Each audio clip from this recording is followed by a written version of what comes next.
चौधरी साहब, कल काबीना का इजलास हुआ। काबीना ने कहा कि साइफर की कॉपी गुम है। 22 अप्रैल को जब नेशनल सिक्योरिटी कमेटी का दूसरा इजलास हुआ था, आप ही लोगों की हुकूमत थी। अब फिर साइफर आपकी हुकूमत के दौरान गुम हुआ है। बराचा साहब, इस पे अर्ज यह है कि साइफर की कॉपी फॉरेन ऑफिस में जहां उसका असल रिकॉर्ड है वहां वो असल कॉपी भी मौजूद है, और उनके जो जिस मशीन के ऊपर साइफर आता है उसका अपने एक मेमोरी होती है, उसमें भी वो मौजूद है। तो ये नहीं है कि साइफर कहीं गुम हो गया है, लेकिन वजीर आजम साहब इमरान खान साहब को जो साइफर की कॉपी फराहम की गई थी उसका रिकॉर्ड वजीर आजम हाउस से नहीं मिल रहा।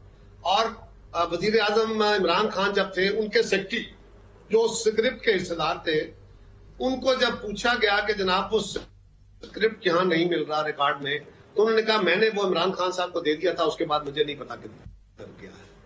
ये तक की गुफ्तगू थी, लेकिन साइफर की ओरिजिनल कॉपी भी मौजूद है और उसकी जो मशीन जिसपे साइफर आता है, क्योंकि कोडेड लैंग्वेज होती है, उसकी मेमोरी में भी वो यकीनन मौजूद है, तो उसके गुम होने का कोई इम्कान नहीं। इमरान खान कल पूछ रहे थे कि वजीर आजम हाउस की सिक्योरिटी किसकी जिम्मेदारी है। ये तो जरा वजाहत कर दें ताकि इमरान खान को जवाब मिल जाए।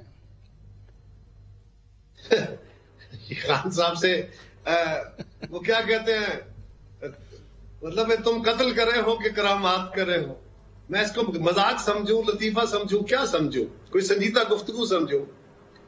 खान साहब कह रहे हैं कि ये जिम्मेदारी किसकी है, तो खान साहब से पूछा जाए कि आपके दौर में जो गुफ्तगू रिकॉर्ड होती रही, क्या आपके दौर में आपने अलाउ किया था कि वजीर आजम के दफ्तर की गुफ्तगू रिकॉर्ड की जाए?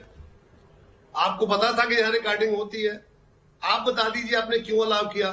क्यों पाकिस्तान के वजीर आजम के दफ्तर में वो इक्विपमेंट लगवाए आपने? आपके दौर में लगे हैं, आपके दौर में वहां डिजिटलाइजेशन हुई है। ये तो बहुत सारे सवाल हैं। हमसे तो तब पूछे अगर आज के वजीर आजम की गुफ्तगू कहीं लीक होती तो हम कहते थे अच्छा जी बड़ा गलत हो गया। ये तो खान साहब जब हम अपोजिशन में थे, हुकूमत में बैठे थे, ये तो उसकी लीक्स का एक लामुतनाई सिलसिला शुरू हो गया। आज के वजीर आजम की अपने काबीना के अरकान के साथ गुफ्तगू लीक तो हुई है ना, जब वो कह रहे हैं कि इतने लोगों का इस्तीफा मंजूर करें, इतना ना करें। राजा साहब, आज के वजीर आजम की गुफ्तगू लीक हुई है, लेकिन आज का वजीर आजम का सेक्रेटरी भी कह रहा है, वो एक जिम्मेदार ब्यूरोक्रेट के तौर पे उनके नोटिस में ला रहा है कि जनाब आपके फलां अजीज ने मुझे ये बात कही है कि हमें इंडिया से ये मशीन मंगवाने की इजाजत दी जाए। उस मशीन का 50-60% हिस्सा इमरान खान साहब के दौर में फैक्ट्री का यहां मंगवाया गया, लीगली, इलीगली स्मगल करके नहीं। दे सकते थे इजाजत उनको, लेकिन उस पे उनका ब्यूरोक्रेट उनको क्या मशवरा देता है कि वजीर आजम साहब ये हमें इजाजत नहीं देनी चाहिए, ये मुनासिब नहीं होगा।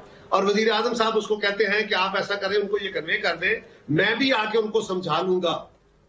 ये तो राजा साहब, अल्लाह करे सारे ब्यूरोक्रेट इस तरह के हो जाएं, वो हमें इस तरह के मशवरे देने लग जाएं, लेकिन वो जो लीक हुई है वो भी बहुत खतरे का बायस है। यही तो मैं आपसे बात कर रहा हूं कि आज के वजीर आजम की गुफ्तगू भी तो लीक हो रही है ना। सर मैं अर्ज करता हूँ, लेकिन हमें तो नहीं पता था। इमरान खान साहब के दौर की गुफ्तगू जो है वो हवा में तो नहीं थी ना, जिसको हमने कैच कर लिया। इसका मतलब यह है कि वो खान साहब के दौर में रिकॉर्ड होती थी, अभी तक वो इक्विपमेंट